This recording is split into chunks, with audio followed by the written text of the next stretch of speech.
شروع اللہ کا نام لے کر جو بڑا مہربان نہایت رحم والا ہے۔ کیا تم خیال کرتے ہو کہ غار اور لوح والے ہماری نشانیوں میں سے عجیب تھے؟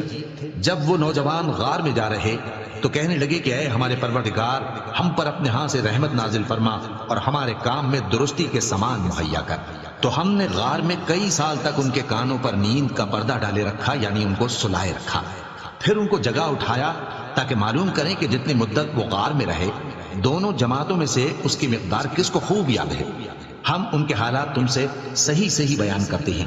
وہ کئی نوجوان تھے جو اپنے پروردگار پر ایمان لائے تھے، اور ہم نے ان کو اور زیادہ ہدایت دی تھی اور ان کے دلوں کو مربوط یعنی مضبوط کر دیا۔ جب وہ اٹھ کھڑے ہوئے تو کہنے لگے کہ ہمارا پروردگار آسمانوں اور زمین کا مالک ہے، ہم اس کے سوا کسی کو معبود سمجھ کر نہ پکاریں گے۔ اگر ایسا کیا تو اس وقت ہم نے بے عقلی کی بات کی۔ ان ہماری قوم کے لوگوں نے اس کے سوا اور معبود بنا رکھے ہیں، بھلا یہ ان کے معبود ہونے پر کوئی کھلی دلیل کیوں نہیں لاتے؟ تو اس سے زیادہ کون ظالم ہے جو اللہ پر جھوٹ باندھے؟ اور جب تم نے ان مشرکوں سے اور جن کی یہ اللہ کے سوا عبادت کرتے ہیں ان سے کنارہ کر لیا ہے تو غار میں چل رہو، تمہارا پروردگار تمہارے لیے اپنی رحمت وسیع کر دے گا اور تمہارے کاموں میں آسانی کے سامان مہیا کرے گا۔ اور جب سورج نکلے تو تم دیکھو کہ دھوپ ان کے غار سے داہنی طرف سمٹ جائے، اور جب غروب ہو تو ان سے بائیں طرف کترا جائے، اور وہ اس غار کے کشادہ حصے میں تھے۔ یہ اللہ کی نشانیوں میں سے ہیں، جس کو اللہ ہدایت دے وہ ہدایت یاب ہے، اور جس کو گمراہ رہنے دے تو تم اس کے لیے کوئی دوست راہ بتانے والا نہ پاؤ گے۔ اور تم ان کے متعلق خیال کرو کہ وہ جاگ رہے ہیں حالانکہ وہ سوتی ہیں، اور ہم ان کو دائیں اور بائیں کروٹ بدلاتے تھے، اور ان کا کتا چوکھٹ پر دونوں ہاتھ پھیلائے ہوئے تھا۔ اگر تم ان کو جھانک کر دیکھتے تو پیٹ پھیر کر بھاگ جاتے اور ان سے دہشت میں آ جاتے۔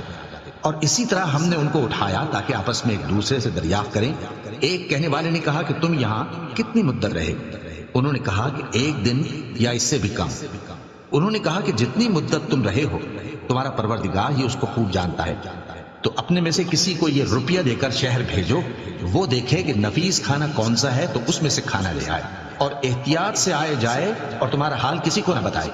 اگر وہ تم پر دسترس پا لیں گے تو تمہیں سنسار کر دیں گے یا پھر اپنے مذہب میں داخل کر لیں گے، اور اس وقت تم کبھی فلاح نہیں پاؤ گے۔ اور اسی طرح ہم نے لوگوں کو ان کے حال سے خبردار کر دیا تاکہ وہ جانیں کہ اللہ کا وعدہ سچا ہے، اور یہ کہ قیامت جس کا وعدہ کیا جاتا ہے اس میں کچھ شک نہیں۔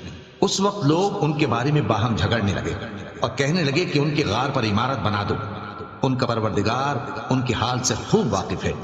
جو لوگ ان کے معاملے میں غلبہ رکھتے تھے وہ کہنے لگے کہ ہم ان کے غار پر مسجد بنائیں گے۔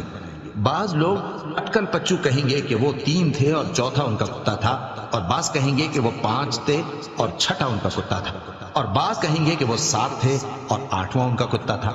کہہ دو کہ میرا پروردگار ہی ان کے شمار سے خوب واقف ہے، ان کو جانتے بھی ہیں تو تھوڑے ہی لوگ جانتے ہیں۔ تو تم ان کے معاملے میں بحث نہ کرنا مگر سرسری سی بحث، اور نہ ان کے بارے میں ان میں سے کسی سے کچھ دریافت ہی کرنا، اور کسی کام کی نسبت نہ کہنا کہ میں اسے کل کر دوں گا، مگر انشاءاللہ کہہ کر، یعنی اگر اللہ چاہے تو کر دوں گا۔